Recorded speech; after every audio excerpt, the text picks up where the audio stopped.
Staying in the nation's capital, the Independent Corrupt Practices and Other Related Offences Commission says it has tracked more than 3,485 projects valued at over 433 billion naira between 2019 and 2023. The Commission mentioned that it has forced over 500 contractors to return to site to complete abandoned or shoddily executed projects. TVC News correspondent Joke Adisa reports.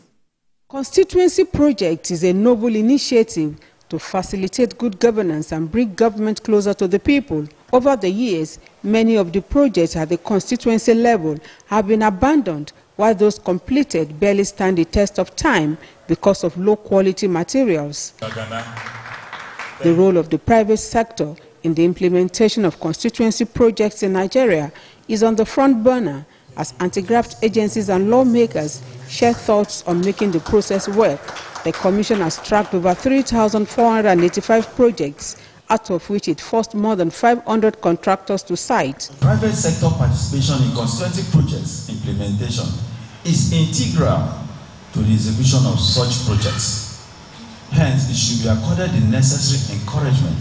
ICPC says it will soon begin to beam its searchlight on the local governments in line with a recent Supreme Court judgment granting them financial autonomy. The Economic and Financial Crimes Commission, EFCC, believes transparency and accountability are key in the execution of constituency projects. That block of classrooms was clearly abandoned. And what we in the EFCC go after is to know why. Who was responsible for the abandonment?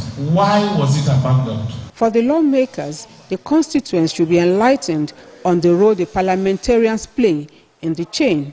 Everyone has finished their procurement process or rounding up their procurement process. And then in the next 3 months, you want all of us to finish an annual budget. I think ICPC and EFCC will have to help us stop pursuing politicians.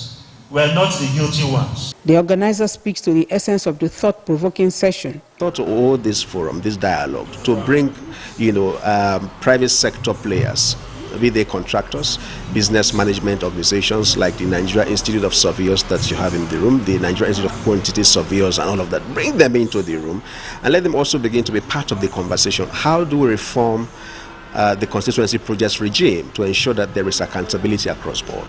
Going forward, the outcome of the policy dialogue session is expected to shape the process of generating, awarding and executing contracts identified as constituency projects.